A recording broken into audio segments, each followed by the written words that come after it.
this week, you live in a money pit. Money pit. If your basement needs a pump or your place looks like a dump, you live in a money pit. Money pit. Pick up the telephone, fix up your home sweet home by calling 888 Money Pit. The Money Pit is presented by Sense and Home Advisor. Now, here are Tom and Leslie. Coast to coast and floorboards to shingles, this is the Money Pit Home Improvement Show. I'm Tom Kreitler. And I'm Leslie Segretti. What are you working on this fall weekend? If it's in your house, you are in the right place. That's what we're doing too. And if you've got a project that you like to take on and don't know how to get started, maybe you're stuck in the middle of a project, those would be great reasons to pick up the phone and call us at 1-888-MONEY-PIT. Maybe you want to do a job, but you don't know if you can do it yourself or you need to hire a pro. Maybe you have hired a pro and you're not so sure if they're doing the right job. Hey, whatever job, whatever project, whatever task you are working on around your house, we would love to help. Help yourself first, though, by picking up the phone and calling us at 1-888-MONEY-PIT. Coming up this hour, if we told you there was one home improvement, just one, that could prevent cracked foundations, rotten siding, and leaky roofs, would you do it? Of course you would, yet surprisingly many people don't. We're going to tell you what that project is just a bit. And if you're planning a home improvement project, you know you have to budget for materials, the cost of the contractor, for help, all of those things. But did you also know that you need to budget for the hidden cost of home improvements as well? We're going to share some of those money drains and tell you how you can prepare. And fall's upon us, but with all those leaves falling from the trees, what's the best way to get rid of them? We'll have that answer coming up. But first, we want to hear from you. What are you working on, guys? Give us a call. We've got tips. We've got answers. You want to talk decorating. You want to remodel. You want some holiday tips. Whatever it is, we're here to lend a hand 24 hours a day, 7 days a week. The number is 1-888-MONEY-PIT, 888-666-3974. And I'm happy to see we got a lot of fall home improvers out there. Let's get to those calls. Leslie, who's first? Tim in Arkansas, who's got some concrete issues with his patio and his garage. You know, maybe he wouldn't have these problems if his friends didn't help him with it. What's going on, Tim? When it rains, it's busting it and causing it to have holes in the concrete. And it's just like it's washing it away. And then I do have a 4-inch slab, and the concrete is cracking. All right, so the patio is a 4-inch slab. The concrete is cracking. Are there a lot of cracks in it? Like, is it severely deteriorated? Well, no, but it's like, you know, I don't know. It's kind of like going to the center of the garage, and it's like it started from the 4x4 or the 8x8 pole, and it's just kind of all, you know, just cracking. I don't know how deep it is, but it's just kind of cracking all the way across. So is the concrete slab inside the garage, or is it next to the garage? Right. Yeah, it's just inside the garage. It's built over there. So look, there's no easy way to fix this. All you can do is seal the cracks and cut down on the moisture that's getting through there. Generally, when those slabs crack, it's because there was some organic material underneath them that rotted away, or perhaps the soil wasn't compacted enough when it was first installed. Replacing the slab is a project, not probably as big of a project as you might think, but it is a project. But unless it's so cracked and so deformed that it's causing, you know, tripping hazard or some other concern like that, I wouldn't do anything further than just sealing it and moving on. Okay, well, it's just, you know, like a hairline crack. Yeah, you don't think it'll get any worse, do you? It could, but, you know, it's not unusual for these slabs to have hairline cracks. Okay. I mean, it's not bothering anything. I just, you know, don't know how deep it is. Yeah, I wouldn't panic over it. It's not a structural issue because the floor is basically just there to give you a surface to drive on. It's not tied into the foundation of the house. Tim, good luck with that project. Thanks so much for calling us at 888-MONEY-PIT. All right, now we're going over to Michigan, where Linda's on the line and wants to add on to a farmhouse. How can we help you with that? Well, I have about 100-year-old farmhouse, and the only bathroom is upstairs. It's a two-story farmhouse, and I want to age in place. So I want to add another bathroom downstairs, and also I inherited a doll collection from my mother, and it's stored in all the storage and all the rooms, so I kind of want to bring it into one room and add another room for that and hobbies. People have been suggesting that I'll just break up one of the rooms in the house and just put a bathroom in any old place. But the rooms are really well proportioned. There's good cross ventilation. I don't want to have a mess. I want to have some style to the additions. So people have suggested that I go to either an architect or drafter or interior designer. I don't know. I'm not sure what that process involves and how many I should go to or... Well, I think that you hit the nail on the head, and that is to hire an architect, because essentially you want to make sure that whatever you do to this house flows and maintains its structural integrity as well as its design integrity. So an architect can help you do just that. Selecting where to put that bathroom will be, a balance of compromises, trying to decide where it fits best in the design, where the plumbing is now, what it would take to get the plumbing where it needs to be for this particular bathroom, and then how best to design those rooms for your collections and that sort of thing. The architect can handle with the structure and the mechanical systems. Once that's done, then you can consider bringing in an interior designer to help lay it out, choose colors, choose furniture, and make it work for you visually. Well, and I think the other good thing about bringing in the architect is they may have an interior designer that they work with. You can bring in your own.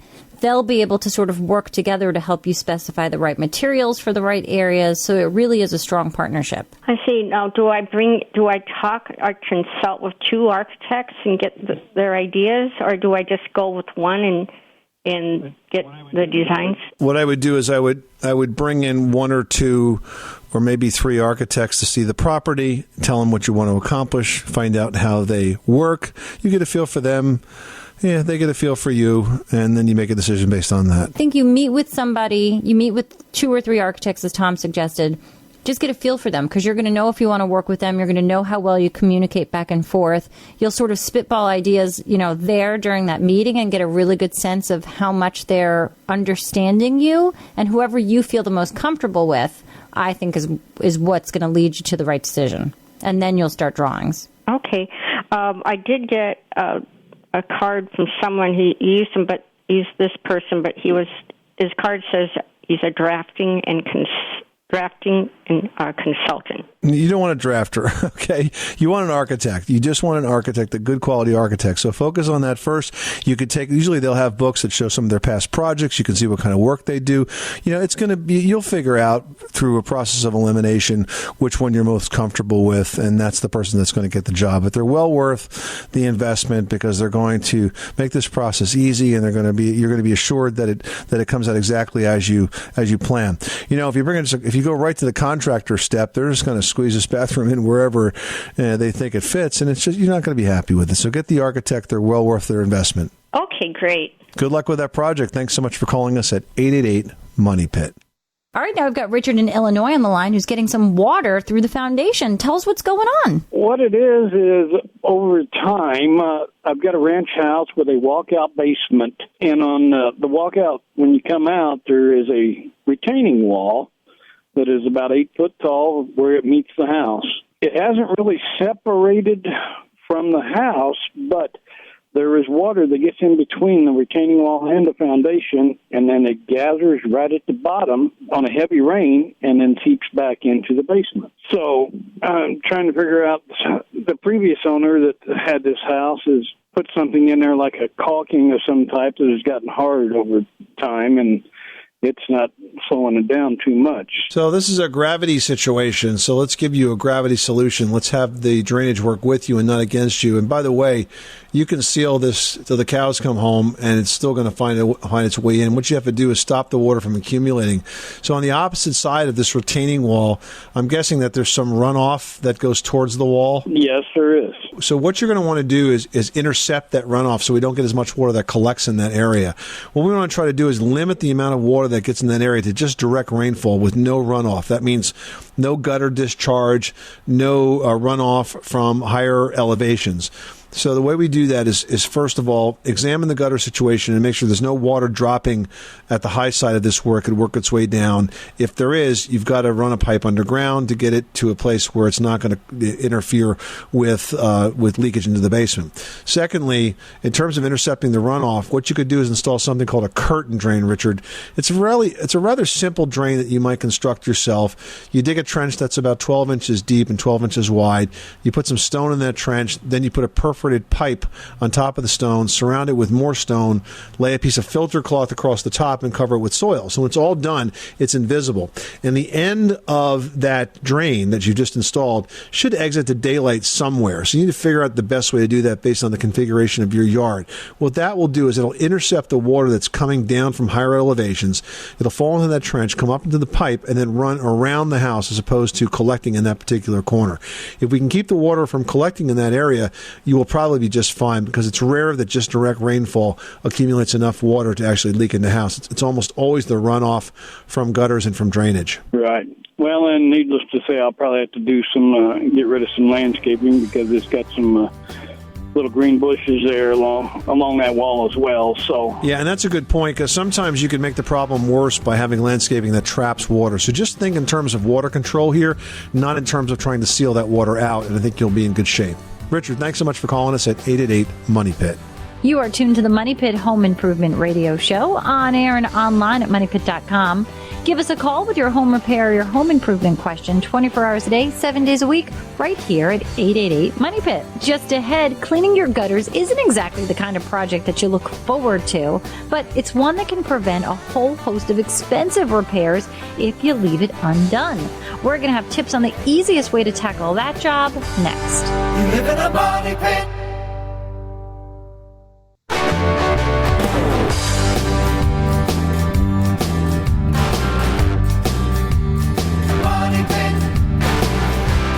The Money Pit is presented by HomeAdvisor.com.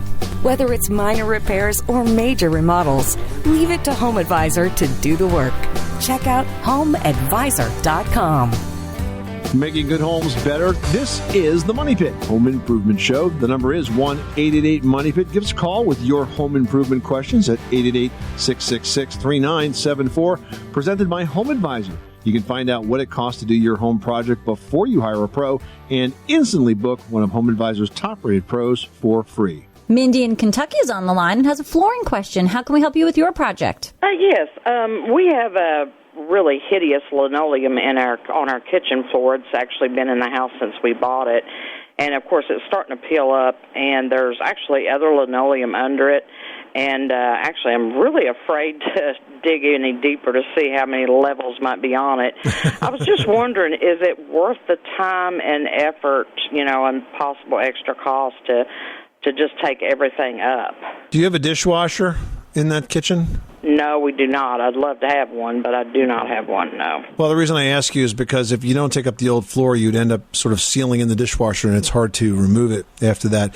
I mean, generally speaking, I'm an advocate of taking up the old flooring because I think it's kind of sloppy to put new layers over the old.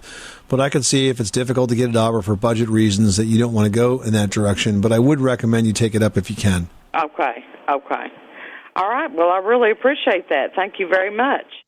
Well, gutters perform one duty, right? Controlling the water around your home. But if the gutters get clogged, it stops them from doing their job. And you can wind up with some surprisingly very expensive problems. My short list would include flooded basements, cracked foundations, rotten wood, leaking roofs, and even wood-destroying insects like termites and carpenter ants. Yeah. Have we motivated you guys to take on this project? Well, if we have, here are some tips to help you out. First of all, be careful. If you're not comfortable with heights or don't use tall ladders regularly, cleaning gutters might not be the job for you. You can consider hiring a handyman to help out. Now, as for the cleaning, use a ladder, work gloves, and a hose. You want to clear the gutters beginning at one end and then move to the other, and always work from the ladder and not from the roof, where you could very easily fall off. Now, if you do find any loose gutter sections, you want to tighten them up as you go. It may, though, be very helpful to have a supply of long gutter screws. I love these, and I always use them when I'm replacing loose or missing gutter spikes, because the screws are not going to pull out like the spikes. So once you put it in, it's a one-time repair. You're never going to have to do it again. Now, when you get to the end of the gutter where the spout is, you want to spray the hose down the gutter spout to make sure it's clear. And once those spouts are clear, make sure that discharge is extended at least 4 to 6 feet away from the house to avoid problems. This is critically important if you have any type of flooding problem below grade in your crawl space or your basement, because if that water's dropping right at the outside of that foundation, it will find its way back in. Yeah, that's very true. Now, you've done a great job. Once you're done with this project, you gotta sort of keep up at it, guys. Remember to check those gutters periodically and be mindful of signs that there's something clogged, like maybe they're overflowing in a rainstorm. I had a neighbor who had plants growing out of it, like, a foot tall. That's a good sign that things are going on. Yeah, that's a clue, right? Definitely. Listen, keeping those gutters clean is the single most effective way to avoid a whole host of very serious and expensive problems. So get on it. And we're ready to get on with more of your calls. So pick up the phone and give us a call right now with your home improvement questions at 888-MONEY-PIT. Scott in South Dakota, you've got the Money Pit. What can we do for you today? Approximately 2 weeks ago, we had a major thunderstorm down here. We got 8 inches of rain in 1 hour. We bought this house 2-3 months ago. Previous owners told us they'd never had rain in the basement, water in the basement. Well, on the front corner side, we got rain the water came in the foundation up and onto the carpet. Not a little, but not a lot, enough to where we had to tear the carpet out and get rid of it. And the front of the house we've got this landscape, got a retaining block, like a landscape retaining wall, where they've got it graded level and bushes and stuff in there. I'm wondering, and that seemed to be the area where it came in at, first come into the basement. Is there something I can do? Do I got to tear that down and just keep it sloped away? Or First of all, a couple of things. Because this happened with such a tremendous storm, I wonder if some of this might be covered by your homeowner's insurance. So that's one thing to look into if you've not done it yet.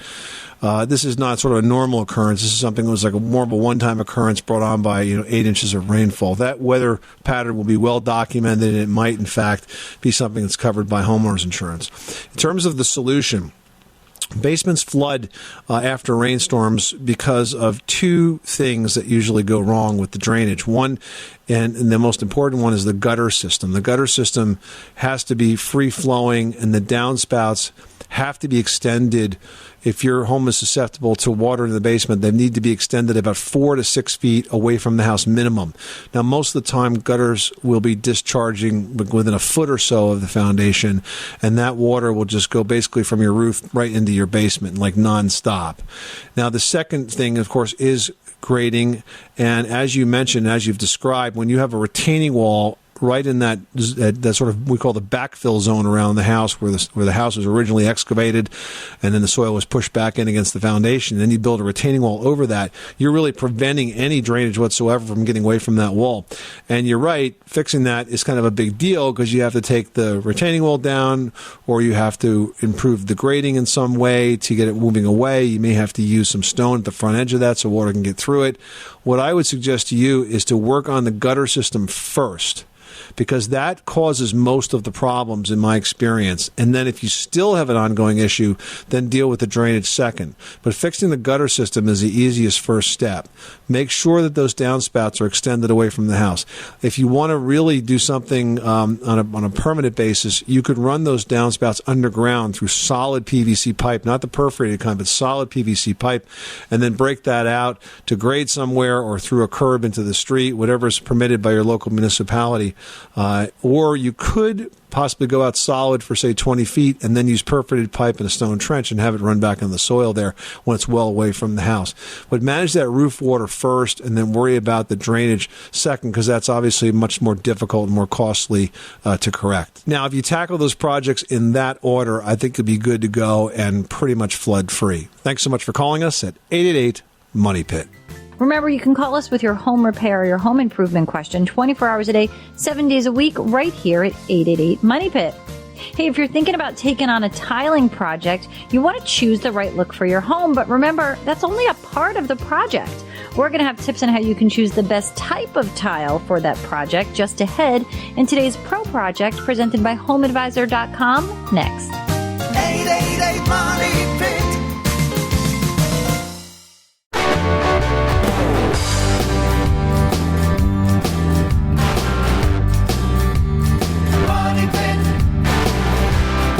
Making good homes better. Welcome back to the Money Pit Home Improvement Show. I'm Tom Kreitler. And I'm Leslie Segretti. Pick up the phone, give us a call right now. We'd love to talk about what's going on in your home. The number is 888-MONEY-PIT, presented by Home Advisor, where it's easy to find top-rated local home improvement pros for any home project. Just go to homeadvisor.com. Sue in Rhode Island needs some help removing paint from something. What's going on? I have a large deck that's probably 12 by 30, and for the first couple of years we had oil-based stain on it, and then we accidentally put a latex over the stain. But that didn't work out too well, considering that oil and water don't usually mix. Oh, I know. I thought it was the right stain when I put it on, but nonetheless, and it's probably we peeling up, ended right? Like, is it peeling up like crazy right now?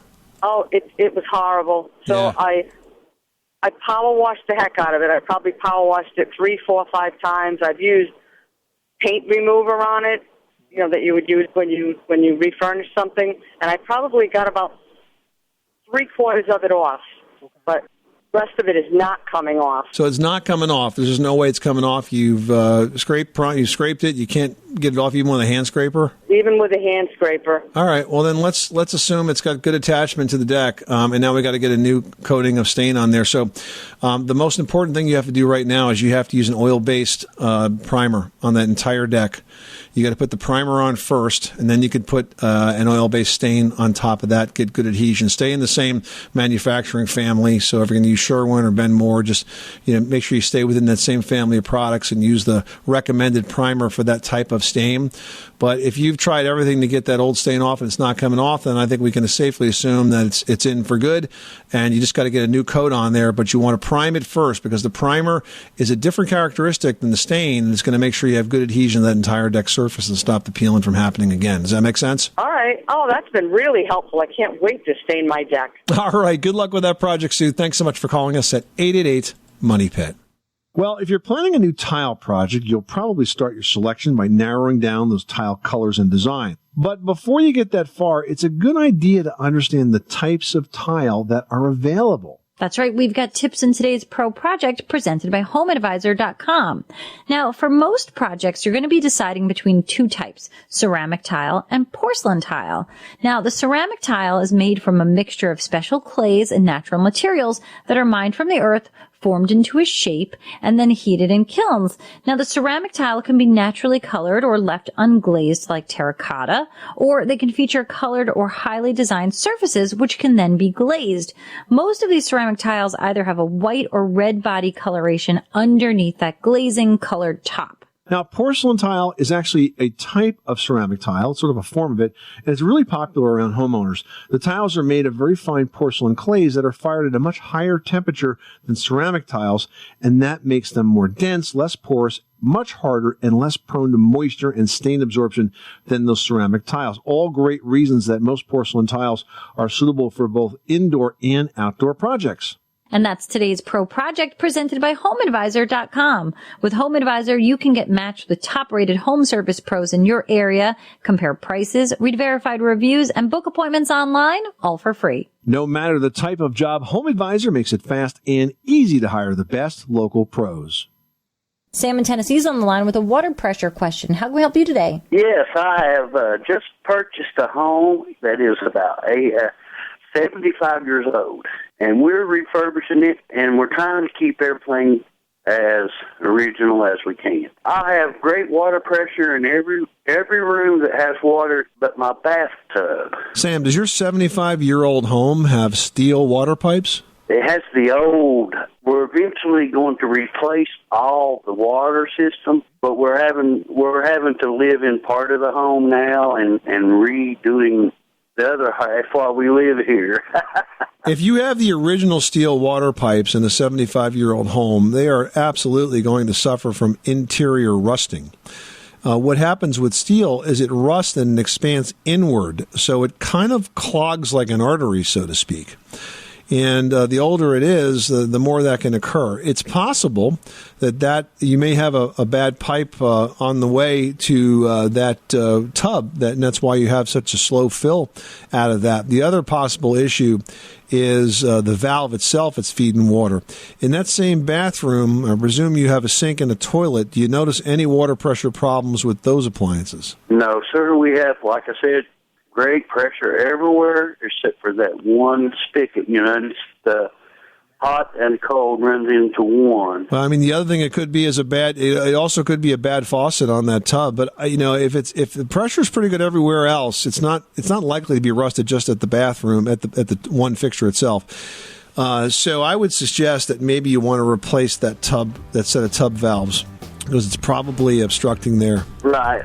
Well, actually, it's got the old-timey butterfly controls on it. We was really wanting to keep it. But you can find those valves today. There's a lot of sources of antique plumbing, and some of the new fixtures and faucets are designed to basically be used in a retrofit situation like that. So you can find modern versions that look old. Yes, sir. Thank you.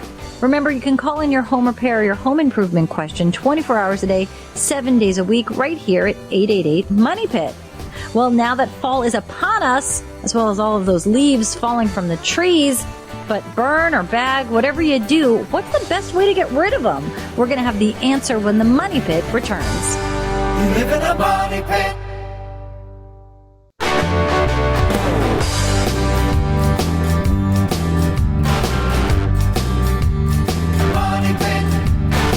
The Money Pit is presented by HomeAdvisor.com. You'll never have to worry about overpaying for a job. Just use their True Cost Guide to see what others paid for similar projects. Then get matched to top-rated pros, read reviews, get quotes, and book appointments. All for free at HomeAdvisor.com.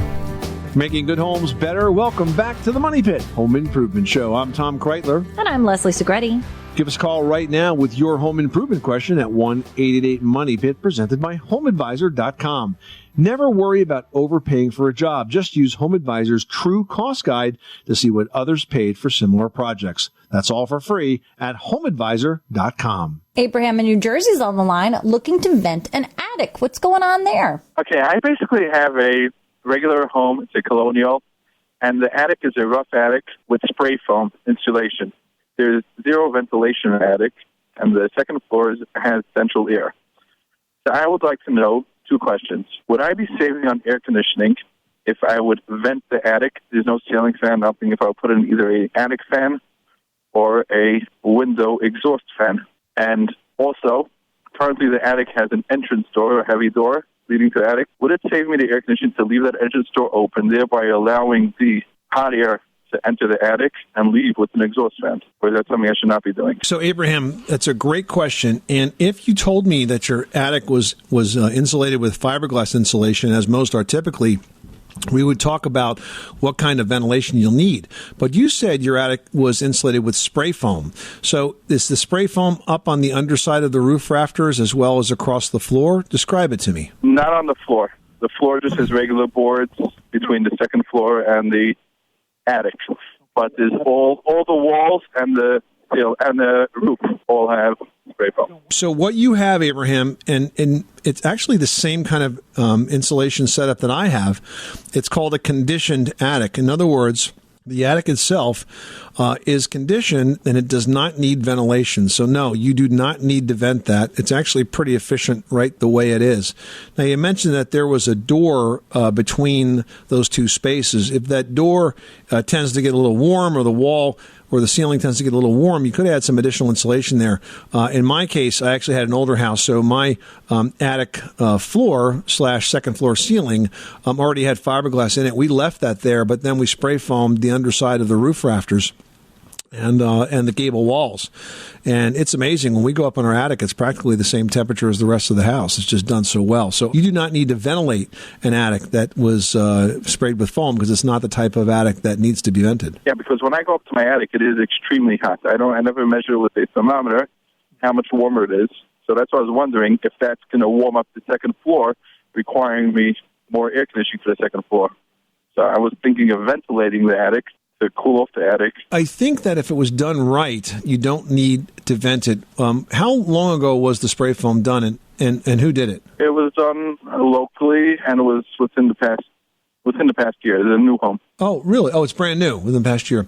Yeah. I wonder if they put enough insulation in there, because the insulation should be keeping that heat on the outside, and the air conditioning or the internal sort of ambient temperature of the house should be keeping it pretty comfortable on the inside. I wonder if you have enough insulation there, and I have a suggestion for you that you speak with another spray foam contractor aside from the one that did it, and kind of have an opinion as to whether or not there's enough insulation there for your part of the country. I think that will actually make a lot of sense. Okay, thank you so much. Hope that helps you out. Thanks so much for calling us at 888 Money Pit.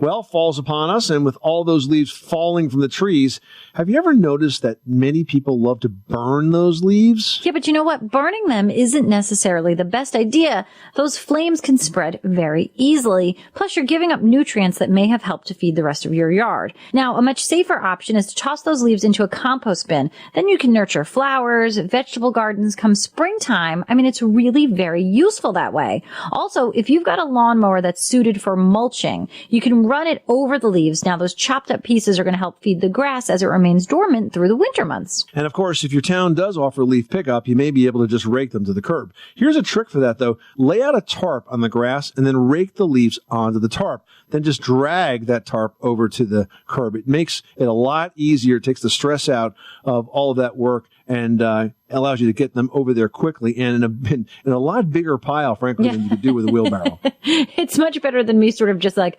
continually raking it closer and closer and closer to the curb. Just no jumping in the leaves if they're in the street, kids. True.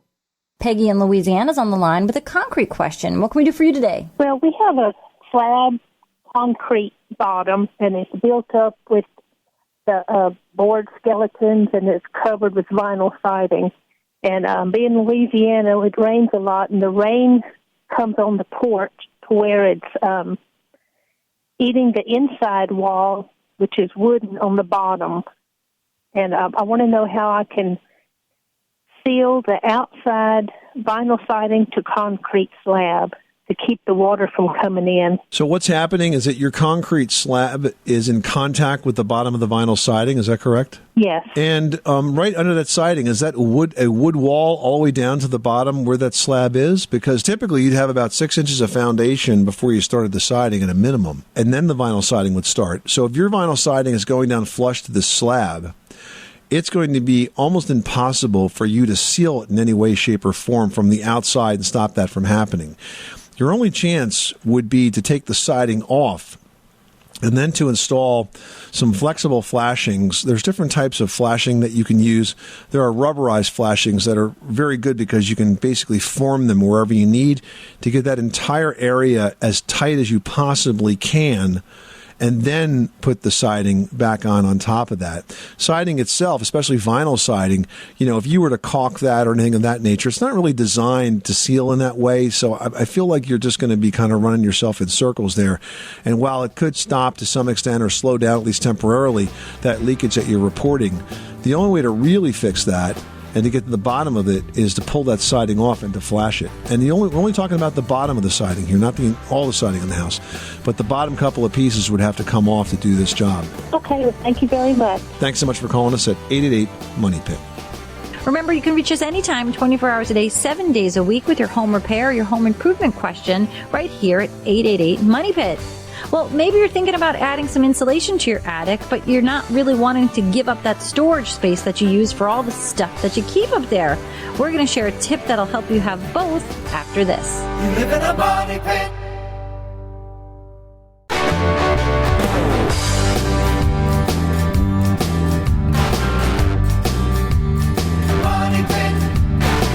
Where home solutions live, this is the Money Pit Home Improvement Show. I'm Tom Kreitler. And I'm Leslie Segretti. Give us a call at 888 Money Pit, presented by HomeAdvisor.com.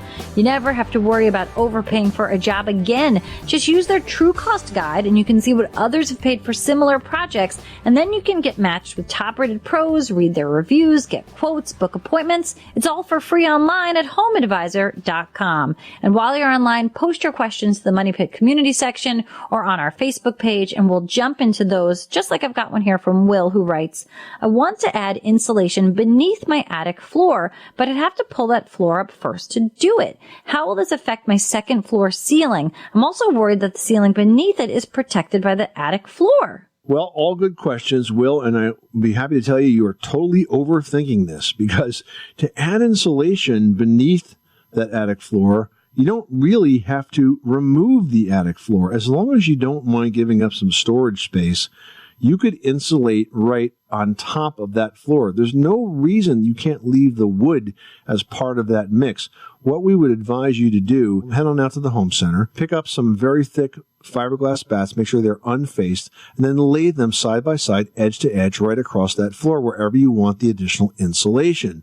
Just leave a space maybe in the middle of it where there's no extra insulation, and you can store in that area. But everywhere else, you can add the insulation on top of the floor, and you'll get a lot more efficiency and comfort and cut those heating costs in the process. All right, well, you're going to find their energy bills are coming down, and you'll be super cozy. Well, if you're an animal lover, can you also have stylish decor and coexist?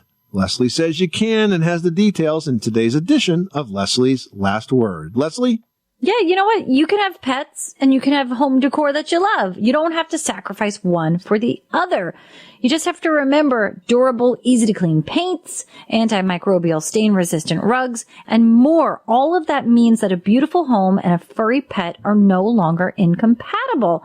Now, there are a lot of paint companies out there that have flat paints that are wipeable, and that's a feature that previously was only offered with a more glossy finish. And that's great because if you like the look of a smoother, less shiny wall, you're going to go for a flat or a scrubbable matte, and you want to make sure that it's washable because for some reason, these dogs love to drag themselves against the wall. Sherman made like a whole collar mark across the wall in the dining room when we first got him. But I mean, it was able to be cleaned and he doesn't do it anymore. But when you first get a pet, sometimes they do weird things, especially rescues. Remember, adopt, don't shop. Now, when we're talking about fabrics, you can find stain resistant and antimicrobial fabrics as well in a range of styles, even soft textures. And you want to look for tiles that are made with Nanotex. Now that's going to make those fibers stain resistant and waterproof. The other thing you want to check when you're dealing with a fabric and you've got a dog or a cat, you want to sort of do the scratch test on it. Anything that has sort of like an open weave or like a bigger loop to it, an animal's claws are going to get stuck in it and they're going to pull it and it's going to just look terrible in a very short amount of time. So sort of give it the scratch test first to make sure there's nothing that they can drag and pull apart. Now, also, guys, it could be a luxury to just devote a single room or have a large enough mudroom to create that sort of pet bedroom, but it is becoming more common. So even if the space does double duty as an office or a laundry room, you can create a secure area for your pet by keeping their food, their bed, all their familiar toys in one place. And it's also good because if you have company over that maybe isn't so comfortable around an animal, they're comfortable in that space and you can sort of cordon that animal into that area while the guest is over. So everybody feels happy because even though your guest is nervous, your pet's nervous too. So take care of the animals, have a beautiful home. You can have it all at the same time. Good advice. This is the Money Pit Home Improvement Show. Coming up next time on the program, did you know that fall is the best time of the year to plant next year's flower bulbs? We'll tell you the steps you can take right now for your best and brightest garden yet on the next edition of The Money Pit. I'm Tom Kreitler. And I'm Leslie Segretti. Remember, you can do it yourself, but you don't have to do it alone.